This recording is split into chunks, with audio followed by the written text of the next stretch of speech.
श्री कृष्ण दोस्तों, आज स्वागत करती हूँ आपका मेरे चैनल कृष्णा जी के भरोसे में। आज लेके आई हूँ मैं आपके लिए वरुथिनी एकादशी की कथा, उनका माहात्म्य और उस व्रत को करने से कौन से फल की प्राप्ति होने वाली है, व्रत को कैसे करना चाहिए, ये सब की जानकारी मैं आज इस वीडियो में आपको दूंगी। तो मेरा वीडियो एंड तक ज़रूर देखें और मेरा वीडियो पसंद आए या अच्छा लगे, आपको इसकी जानकारी किसी और को भी देनी है तो मेरे वीडियो को ज़रूर शेयर करें।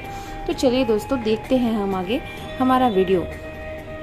वरुथिनी एकादशी, जिसे हम वराह अवतार की पूजा करने वाली अथवा वरुथिनी एकादशी भी कहा जाता है, यह एक हिंदू पवित्र दिन है।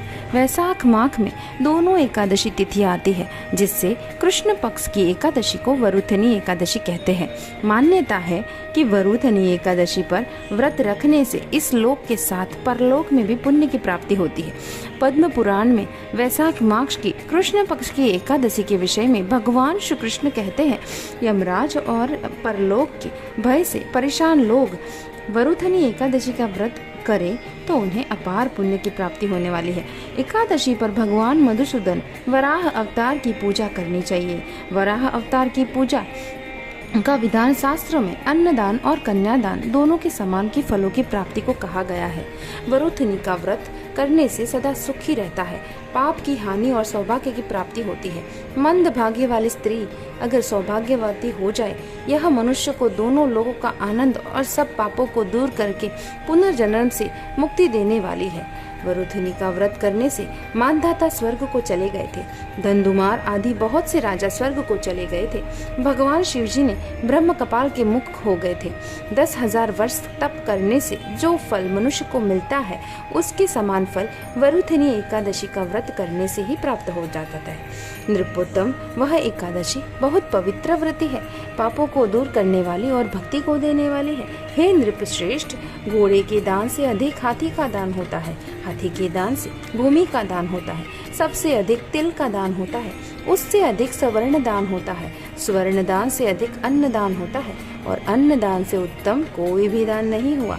पितृदेव मनुष्य को तृप्ति अन्न से ही होती है। हे नृपोत्तम, उसी के समान कवियों ने कन्यादान कहा गया है। भगवान ने स्वयं कहा है कि गोदान उसी के समान है और कहे हुए सब दानों से अधिक विद्यावान है। वरुथिनी का व्रत करने से मनुष्य विद्यावान के फल को प्राप्त होता है। पाप के मोहित होकर जो मनुष्य कन्या के धन से निर्वाह करते हैं, वे मनुष्य महाप्रलय तक नरक में रहते हैं। इसलिए कन्या का धन कभी नहीं लेना चाहिए। हे राजेंद्र, जो लोग लोभ से कन्या को बेचकर धन लाता है, वह दूसरे जन्म में अवश्य विलाप बनता है।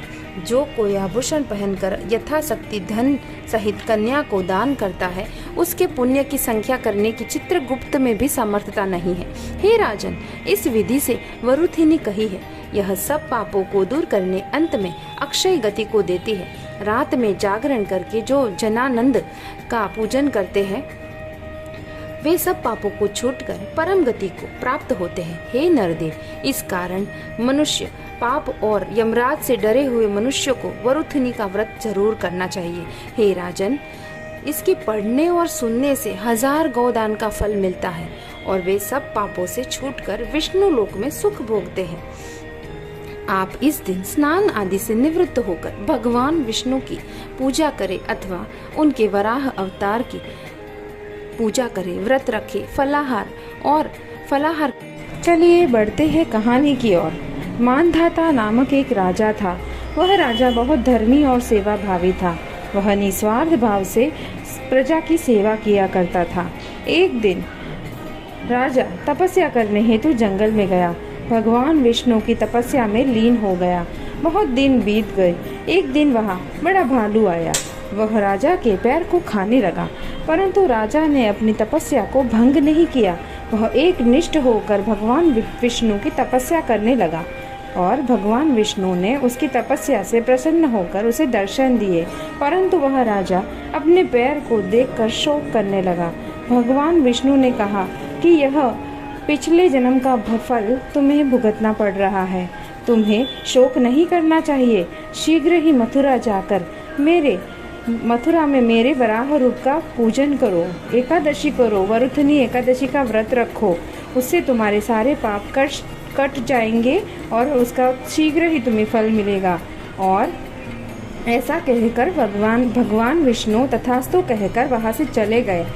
फिर शीघ्र ही राजा भी अपने मथुरा चले गए। मथुरा जाकर उसने जैसे भगवान ने कहा था वैसे ही उसने किया। भगवान वरुथिनी एकादशी का व्रत किया और वराह अवतार की पूजा की। उसके बाद उसके सारे पाप कट गए, उसको बहुत ही अच्छा फल मिला और राजा वापस अपनी नगरी में गया और सबको एकादशी व्रत करने का ढिंढोरा पिटवा दिया। तो देखा दोस्तों कैसे एकादशी व्रत करने से उसके जन्म जन्म के पाप कट गए, हर लिया पाप। तो हमें भी यह एकादशी